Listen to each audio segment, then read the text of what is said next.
Welcome to Lead Speak Grow. I'm your host, Dr. Mack. Here I have conversations with leaders from all industries and all walks of life. They empower others through education, business, politics, healthcare, civil service, the armed forces, and in faith communities. I hope this gives you the encouragement you need to take the lead in your own life, speak in empowering truth, and grow more and more into your authentic self, today and every day forward. All right. I am excited today to have as my special guest the one and only Dr. Sheldon Holder, someone that I've known for quite some time. I know a lot of great people, smart people, progressive people, and it's great to have the opportunity to have this conversation with you now about the work he's doing. Dr. Holder is a physician scientist in the Cancer Center at Brown University currently. He is the assistant professor in the Department of Pathology and Laboratory Medicine at Brown University and attending physician in the Division of Hematology Oncology at the Lifespan Cancer Institute. He obtained his Bachelor of Science degree from the Great Oakwood University and Yes. his MD PhD from Loma Linda University in microbiology and molecular genetics. He completed internal medicine residency at Penn State, at the Milton S. Hershey Medical Center, and hematology oncology fellowship training at the Vanderbilt Ingram Comprehensive Cancer Center. So, Dr. Holder maintains an active research laboratory where he studies novel targets for cancer therapy.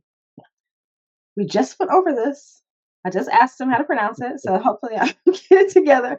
He also maintains an active oncology clinic where he treats patients with genito urinary malignancies. Correct me, I Got said it. it wrong. You got it. Genito, but nevertheless, I'm glad to have him here so he can get all of those things straightened out that I do incorrectly, um, and talk about the reason why I really wanted to speak to him because he does a lot of work as well as making not just in a laboratory squirreled away somewhere, but making the work that he does accessible to the community, people that are living with cancer or have family members that live with cancer, do a great deal of outreach and letting people know what's happening within the medical community so they can feel comfortable seeking the care that they need. So, thankful to have you with me. Welcome, Dr. Holder. Thank you. I am happy to be here. Thank you for that introduction. Uh, I'm glad to be on the program. And so, I first want to just talk to you about just in general the idea of researching cancer. Cancer is so big. It's one of those things when people say, "Oh, cure cancer, world peace." It's up there with those like major issues in our world, right? Because there's so many different types of cancers and so many different causes. What drew you to this work and this research and this pursuit? Yeah. So I think my interest in cancer research is a lot different from a lot of people's. A lot of times when you talk to people about how they became interested in treating cancer or in doing research on trying to figure out better ways to treat cancer, it's usually stems from some personal experience with a family member or a friend who had cancer. But I think mine is a little bit different, and I tell people I was a pretty nerdy kid growing up, and at a young age I knew I wanted to be a physician. I used to read books about the human body, and I distinctly remember I got a book from the library, and one of the chapters was about cancer. Mm, And I must have been, I don't know, in middle school or something. And that was when I began to understand that how cancer is different from other diseases, in that cancer, like if you have an infection or something that's outside of you, right? That's not a part of you. It's a invading organism. But cancer is different because cancer is your cells, right? And so that was when I first began to understand that cancer is your cells, but they just are behaving badly. mm, And for some reason, that really interested me, and was my first kind of piqued my interest in both treating cancer and in doing research on trying to eliminate cancer, because that's what makes it hard, because it's actually your cells. So Yeah. you can find things to kill bacteria that doesn't kill human cells, but you have to find something that's going to kill your abnormal cells, but not your normal cells. And that's what really makes it different. Yeah. That is a great explanation. I never heard it explained that way. That was really kind of for me a moment to think about other diseases are outside of you, and this is what makes it really so terrifying for so many people is that it is you, your own Yeah, body kind of warring against itself. yeah. And so, gosh, a young age, this is really a calling for you then. At that young age where you can be a middle school kid. I don't middle school, I don't think I was picking up cancer books about cancer or medical researchers of any sort or disease. So that's a special person that is drawn to do something like that. And so once you decided, okay, I'm gonna pursue this, I want to work towards, the healing of people in this space.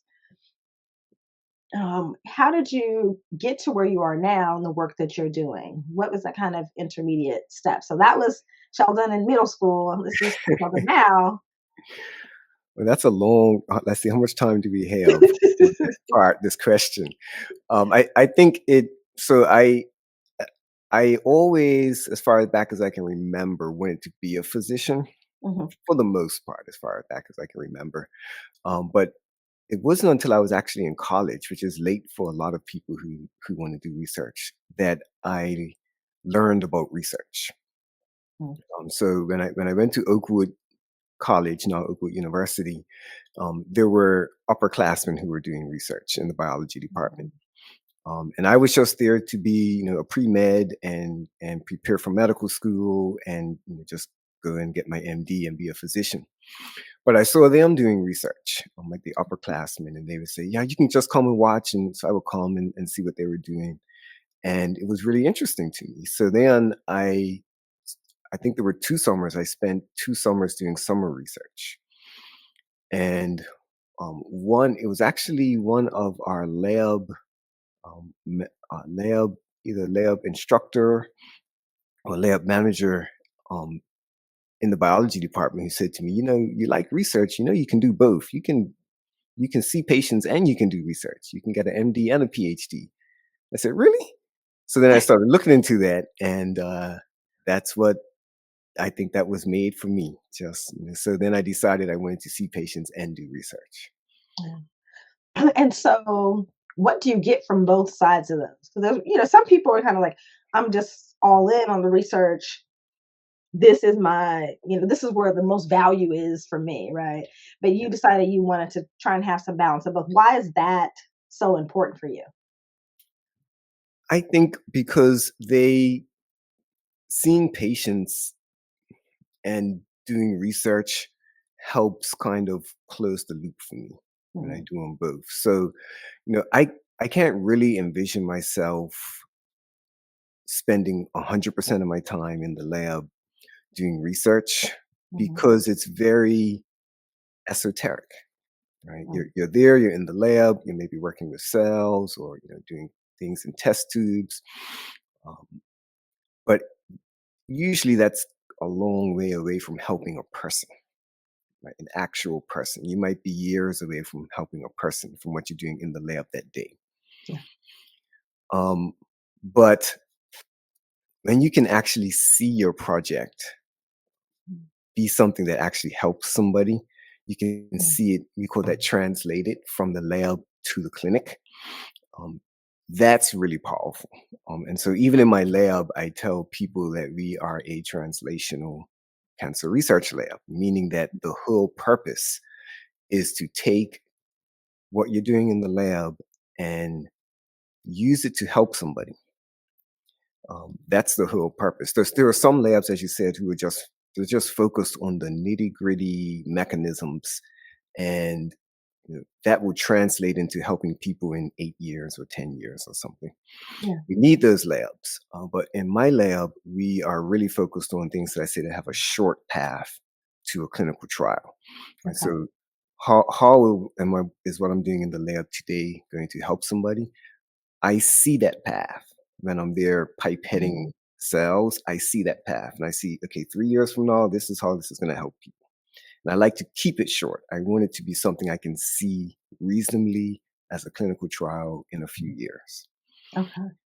And then on the other side, seeing patients, as you can imagine, seeing cancer patients, we help a lot of people, but we don't cure a lot of people, Mm, right? And so when you actually see patients, that drives you to say, yeah, we need a better solution. yeah. What we have is helpful, but we need something better, right? And so Right. seeing patients also, it allows me to feel like I'm actually helping people right now in the moment, but also helps drive me to say, okay, let's figure this out to see how we can make this better. So Yeah. it also drives the research. Yeah. That's awesome to keep you kind of sensitized to what the needs of individuals. And it's not just kind of this ambiguous conversation, just cancer in general, right? But there's people attached to that and people's Right. families attached to that. Yeah.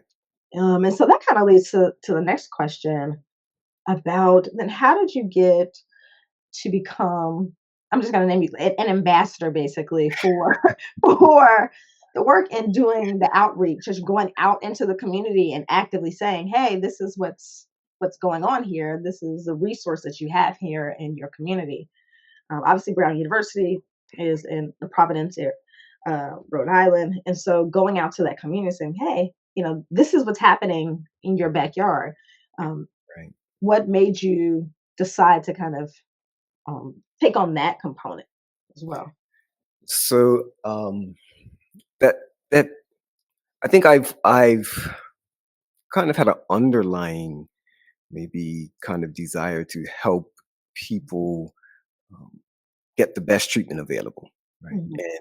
And when you go to medical school, and particularly in fellowship training to do oncology, the mantra kind of is clinical trials are the best way to treat a patient. That's kind of the mantra. So there's what we call standard of care, which is what's FDA approved, and then there are things that are we think might be better than what's FDA approved.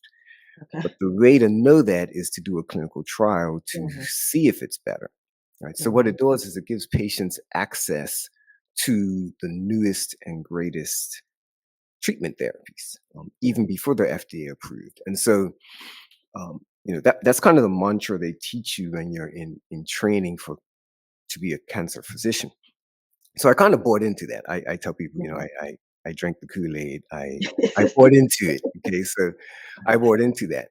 But it wasn't until a few years ago there was a grant opportunity for improving the accrual of people of color into cancer clinical trials. Mhm. So I applied for that grant opportunity and fortunately was awarded one of those grants. And it was in that program that I really learned the degree to which the disparities are when it comes to cancer clinical trials. Mhm. So just to give you a very short example, we have treatment guidelines for every cancer, Mhm. and those guidelines are put out by a kind of multi-institutional organization called the National Comprehensive Cancer Network. And they put out Okay. guidelines every year for every kind of cancer, but the guidelines always say, no matter what the cancer is, that they believe that the best way to treat a patient with cancer is to treat them on a clinical trial. So if you look at clinical trials in the United States, so most people don't know that you can go to the FDA's website and you can get what they call their drug snapshot. Drug snapshot tells you all the drugs the FDA approved in the United States in the last year. So you could go today on the website and get the 2023 snapshot, Mhm. and it will tell you all the drugs the FDA approved in 2023. And it will categorize them by type. So you can find out all the cancer drugs. So if you do that, you'll see that there were, now I should have checked before I had this conversation. I think there were 11 Mhm. 11 new cancer drugs approved by the FDA in 2023. And they give you information on each of those drugs, including the clinical trials that were done to get the drug approved. Okay. So if you add up all of the patients that were involved in all 11 of those clinical trials, it's about 4,500 patients, Mhm. somewhere around there. And then they give you demographics on the people who were in the study. So men versus women, racial demographics, ethnic demographics, age demographics, things like that. Yeah. So do you want to guess out of those 4,500 people, how many self-identified as Black? She almost says low. 50? I don't know. Oh, you're very close. 84 Oh, wow. out of 4,000, so 2%. Right. So Uh, this was significant to me, and that's not new. If you go back to 2021, 2022, 2019, it's always around 2 to 4%. mhm. This is important to me because I'm an oncologist, and as I said, I drank the Kool-Aid. If that's the best way to treat a patient with cancer, why do our trials only have 2% of Black patients? Mm. 2% of the patients are Black. What that means is that there's, that's much lower than the general population, right? Yeah. So that means that there are large populations of people, large demographics not receiving what we consider to be the best The care. best care. Mm. Now, it's multifactorial reasons why that happens, but the point is that's what's happening. Yeah. And so when I learned all of this information through the program, the grant, it was a career development grant.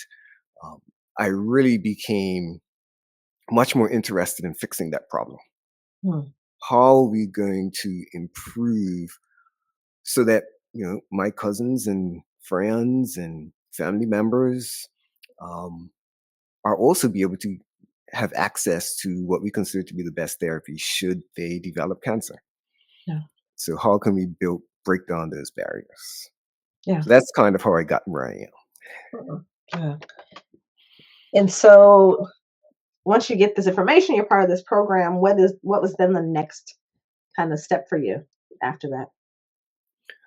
So in the program, there was a lot of didactics to help us understand the problem, to help us understand how we got there, things that are barriers to accrual, and then it was also, um, you know, then how can you change that, right? So how Mhm. can you develop clinical trials that overcome those barriers? Yeah. And then we were given funds to do our own project, right? Funds to so my project was to improve the diversity within our clinical trials at our cancer center at Brown, particularly Okay. within the genitourinary malignancies, because that's the population of patients that I see. So we developed a project, um, and as I thought about the problem, I thought about how we typically approach the problem. So cancer centers typically what they do is we use education, which is great because education I'm a big believer in. Right. So what we typically do is we enter the target population with a Mhm. health fair or with a lecture or something like that to inform people within the target population why cancer clinical trials are important or why cancer screening is important or that we have trials available and you should sign up to to know about those trials and have access to the information so that you and your family members can be treated. So we do a lot of education. Okay. That's what we do a lot of at most cancer centers nationwide. And that's usually minimally helpful. Mm. Usually Okay. is helpful, but not as helpful as we'd like it to be. Mhm. And so we said, well, why don't we do something different? We really said a lot of times the problems with accrual have to do with historical relationships between Mhm. those communities and the cancer centers, or those communities and academic centers that do research. Yeah. Or healthcare in general. Healthcare in general, Yeah. yes. So there's often a low level of trust, within the community. Mhm. That's one of the big barriers. Sometimes the barriers are things like the community access to the academic center. Right? So Mhm. maybe the community, the target community, the people there don't have good access. to Mhm. getting to where you are, right? And so we said, well, why don't we do something different rather than focusing on education? Why don't we focus on relationship? Mm. So let's not go in and do a lecture or have sign up sheets and say why you should come to us. Let's go in and say, come meet us and talk to us so that we Mm. can learn about you and you can learn about us. Mm. And so that's what we did. We started something called, there were a couple of ways we did that. First, we organized a community advisory board, and most cancer centers have a community advisory board. But frequently, the community advisory board consists of healthcare stakeholders. So, Mm. um, executives from the hospitals in the area, or people who are involved in the health system. Okay, Right. some kind of way. Right. So we said, well, let's have a different kind of community advisory board. Why don't we just have a community advisory board that consists of people from the target community, just everyday people off the street, just Yeah. whoever from the community. So that's what we did. Our community advisory board consisted of everyday people from Rhode Island.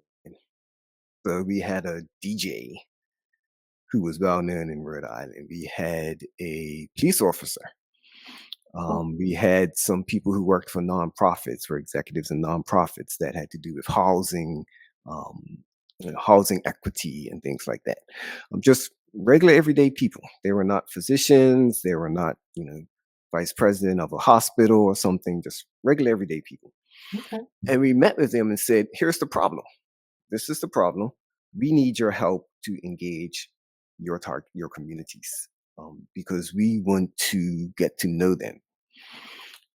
And so one of the ideas they came up with was something called Cancer Talk Cafe. So Cancer Talk Cafe is exactly what it sounds like. So I like to say, no lectures, no slides, no signups, really no agenda. Mhm. We rent out a hall, or go to some kind of meeting area in the target community, and we invite people from the community to come, and we invite people from the cancer center to come. Mm. That's researchers, physicians, graduate students, administrators, and we provide uh, donuts, fruit, coffee, tea, just little snacks. Yeah. And whoever shows up, and whatever they talk about, they talk about. Okay. And sometimes they talk about cancer, and sometimes they don't. Sometimes it's small groups of 3 to 4 people. Sometimes they coalesce into kind of one larger group, and everyone talks as a larger group. Mm. It's different every time, and we intentionally do it at a different location every time so that we can try to catch different areas of Rhode Island. And it has been really good. Yeah. Um, the main point again is to establish relationship. So, for example, the first one we held in a hall, we had to pay for the hall, and we had to pay for the food, and some people came, and then we told them, yes, we know what we're doing, and then we have had 4 more since then, and we have not had to pay for a hall since, Mhm. because someone invariably comes and says, "This is great. I want you to do it in my community. Yeah. Um, we have a hall. Would you come do it there?" And I said, "Absolutely, we'll be there." And somebody donates money for the food.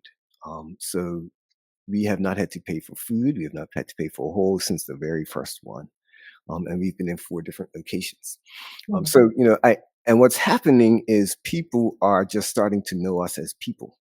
Mm. Not only that, we are starting to know people in the community as people, right? Mm. And Yeah. so what it's doing is breaking down the barriers of low trust, um, hopefully helping people understand that I don't just want to make my numbers look good. I care about you.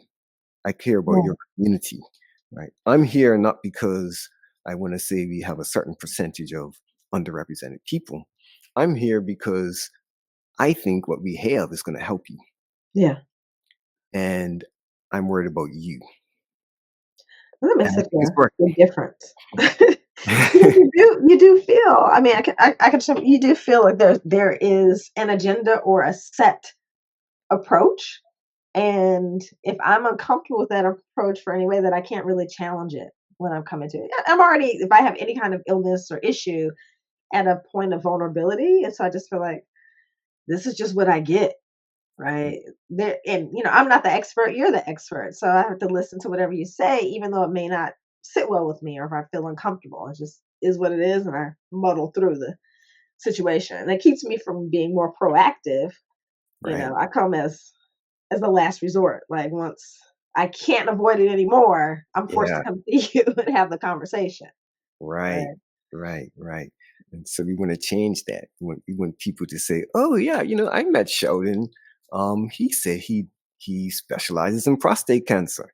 I'm gonna go see him." Or Yeah. I'm gonna tell my cousin, go up there because I've met him and they seem like good people. Yeah. Right. Yeah, they've been to such and such place, whatever location. It's like, "Oh, really? Okay." Right. Yeah, because it makes it more, when you're coming to me as opposed to me having to, like, come to the mountain, right? Exactly. It's different. Exactly. Yeah. Mhm. When people are seeking, care or support, what's some of the things that they should kind of think about, or questions they should have in mind when they're seeking care? Well, I will stick to my theme. Mhm. Um, I tell people you should ask Okay. about clinical trials. Okay.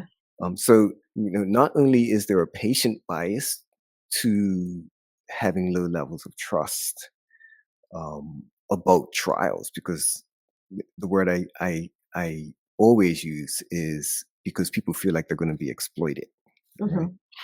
I mean, they will usually say, "I don't want to be a guinea pig." But what that Yeah. usually means is, "I don't want you to exploit me.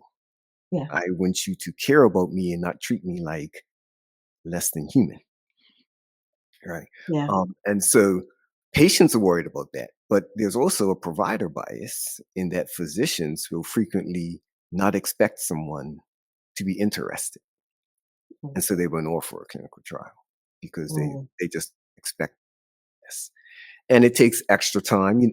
Everyone's been to the doctor and they know, the doctor's always pressed for time. You only have a Yeah. certain amount of time. And so why spend, an extra 7 minutes in a 15-minute visit trying to talk to someone about a clinical trial if you think they're unlikely to say yes? Just skip it and move on to the next patient, right? And so there's a provider bias, right? And Yeah. so if you're there seeing your cancer doctor and you're open to clinical trials, you should say so. Mhm. You should ask them, "Thanks, that's the standard of care therapy. Are there any clinical trials available? I'm really interested in that." Okay. And so that's one thing. Um, and what a lot of cancer centers have nowadays too is someone called a navigator. So I think that's worth asking about. Okay.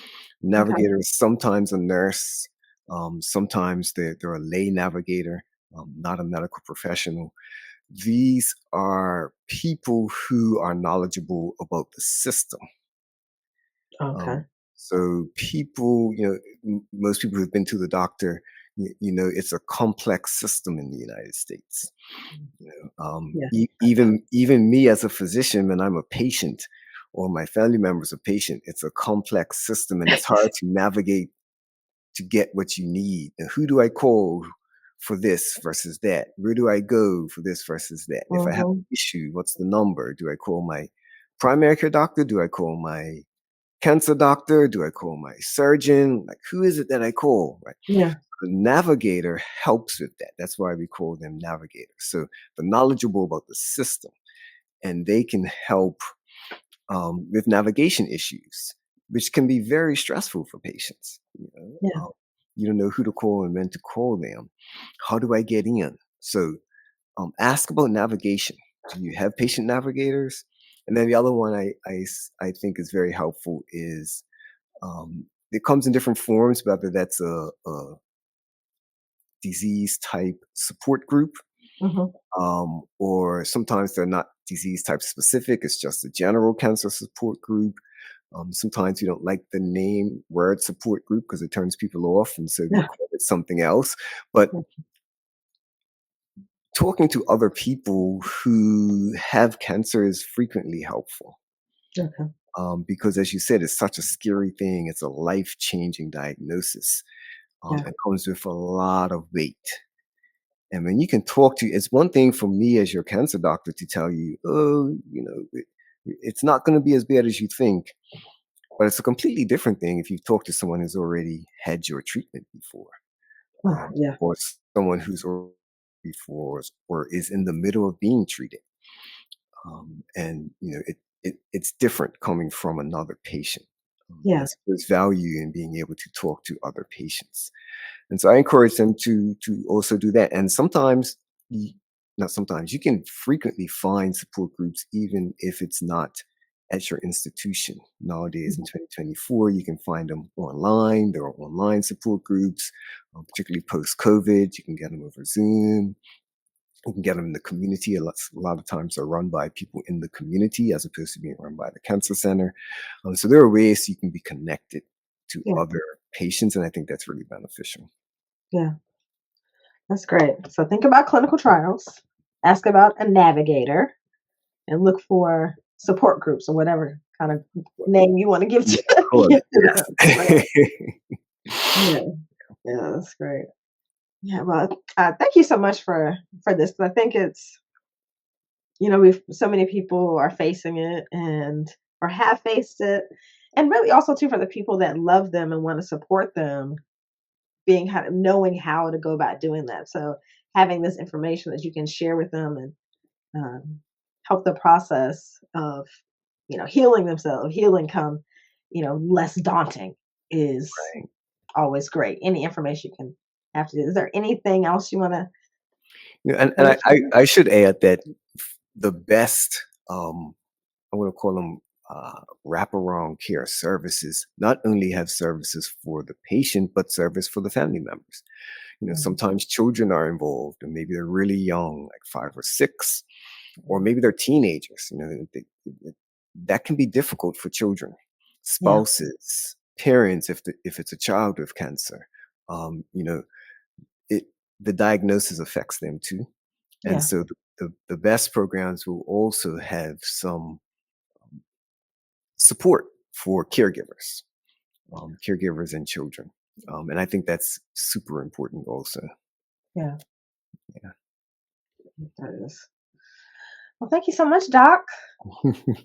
Appreciate this and your insight. I feel like I have an inside track on what physicians are thinking. I'm glad to give it. And so if people are in the area in the state of Rhode Island or adjoining states, how can they kind of contact the center? Okay. So the we have several hospitals that are associated with the Legaretta Cancer Center. That's Brown University's cancer center. And so you can find us online. I should have looked up that web address before I came for the Legaretta Cancer Center, but if you Google that or search that, you will find that. My email I give out, so my email is just my name, Sheldon_Holder at brown.edu. So you can send me an email, and um, I can hopefully push you in the right direction for the whichever kind of service that you need. But I think the website is probably going to be the best general first contact. Yeah. Then we can help navigate you to depending on the tumor type or depending on the need, to where we think you would best be served. Okay. Awesome. All right. Well, thank you for that. Thank you again for your time, and thank you also more importantly for just being a champion for people understanding the care that they deserve, right? Because I think sometimes people we've settled, especially in marginalized communities. So with this, don't have the expectation of getting the best care, but it's great to have someone stand with you face to face and say, "Hey, you deserve to have the best care, the best options available to you." So thank you for being that person, that special ambassador for the people in this respect there, Brown. So, and much continued success in your work and moving it forward. So thank you so much for your time. Hopefully Thank we you can do it for again. thank you for having me and giving me the opportunity to tell more people about these things that are important to me that I think will have big impacts on communities of color. And of course, it applies beyond communities of color. Mhm, In the work, we we never treat as many people on a clinical trial as we would like to. mhm, Um, the disparities are greater within communities of color, but even outside of that, most patients don't get treated on a clinical trial, no matter what your ethnicity or race is. And so it really is a work that should be amplified. mhm, And I'm glad that you gave me the opportunity to do that today. Thank you. mhm. Thank you. You're welcome. So glad to talk to you. You take care. All right. You too. Thank you for joining the journey. I invite you to subscribe to the Lead Speak Grow podcast. Check the description to join the mailing list and for other ways to support Lead Speak Grow.